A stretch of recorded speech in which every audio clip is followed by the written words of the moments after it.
In this class, let us learn about semiconductors. Solids are classified into three groups based on their conductivity. The first group is metals. They have very high conductivity.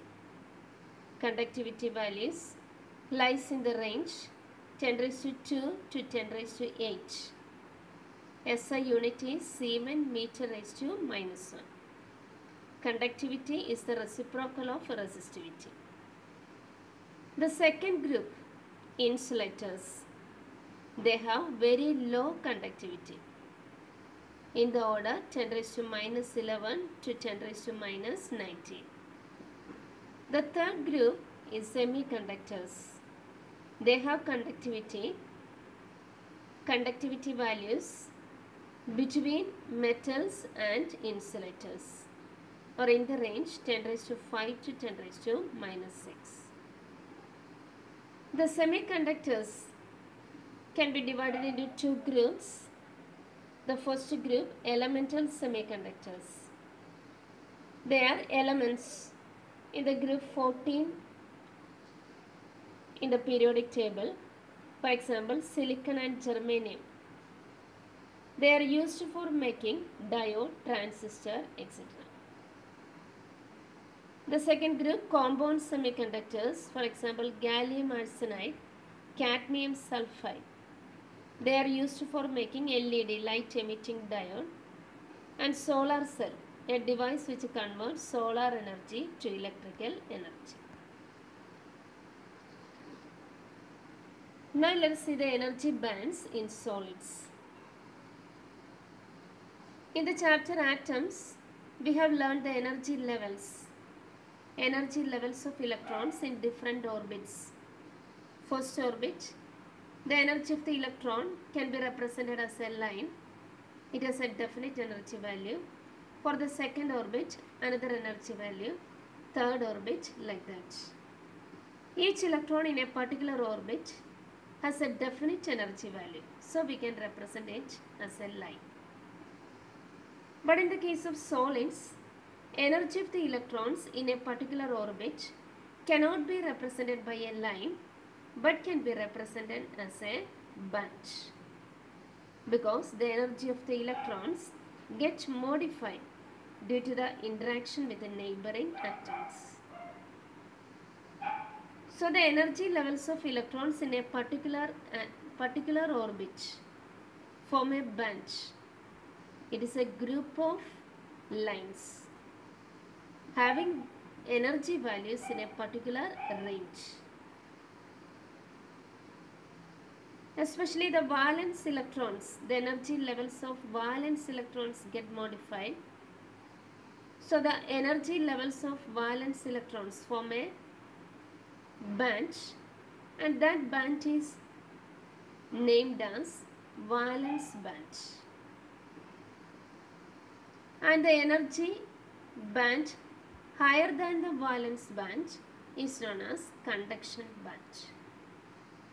The energy difference between the two bands, or the energy difference between the highest energy value of the valence band and the lowest energy value of the conduction band is known as energy band gap. It is represented as Eg. Eg is the energy band gap, or simply energy gap.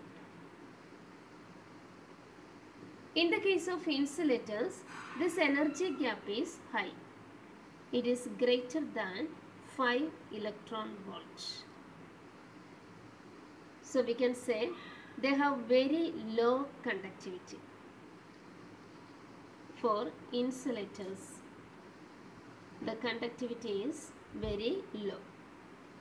Due to this high energy gap, the electrons cannot be excited to the conduction band. So no electrons are available for conduction.